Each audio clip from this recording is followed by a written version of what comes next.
When you start learning to draw, you may feel a pressure to get it right. Sometimes the best thing you can do is to let go of right entirely. And that's why scribbling, I think, is misunderstood. We associate scribbling with childhood things, something we grow out of, or something that's kind of messy and imperfect and meaningless. But in reality, it's one of the most powerful, creative tools that we can have. When you scribble, you silence the part of your brain that judges you.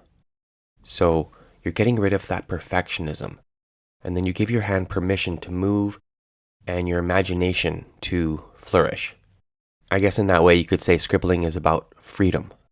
It's about freedom from perfectionism, from self-doubt, and from the idea that every drawing has to look like something to be good. It's a way to warm up, to explore, to experiment. I'm a professional artist, and I still scribble regularly.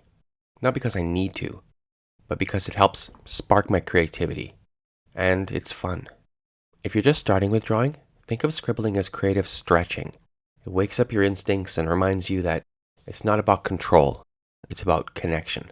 Connection to that page, connection to your hand, and connection to yourself. Another way you can learn to play and free your mind from perfectionism is with color. And I don't mean coloring like a coloring book, color within the lines kind of way. I'm actually talking about the opposite. Color pencils are a wonderful medium for this. You don't need to plan a palette. They're way more affordable than paint. And please don't stick with what is realistic. Instead, try choosing your colors based on their value, like how light or how dark they are, not on the hue, not on yellow, green, blue, etc. Or you could just choose them at random. Don't stay in the lines. I want you to layer your colors, mix warm and cool tones, use unexpected combinations next to each other, like teal next to orange or pink beside green. If something feels right, go with it and add more. And if it doesn't feel right, do less of that. Listen to your instincts. This kind of playful coloring invites surprises. I think at some kind of level, it teaches your eyes how to interact and helps you develop your color instinct. It trains your intuition, in other words. And it also makes drawing fun. You're not constrained. So don't wait until you're better at drawing to start using color. In fact, the earlier you explore it, the faster you'll grow, because you're developing your instincts, not just your technique. Color theory can be challenging, and a lot of you aren't going to color because you're using the difficulty of color theory as a procrastination tool. So forget color theory for now, learn to love color and coloring, and then go back to it.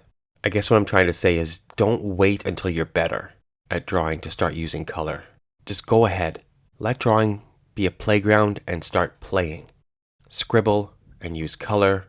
Let color be a question, not an answer. Because in the end, creativity isn't about logic and technique. It's just a different way to think. And while logic and technique are valuable in art, don't get me wrong, they're certainly valuable and you need to develop them. You also need to develop your creativity. So don't worry about getting things right.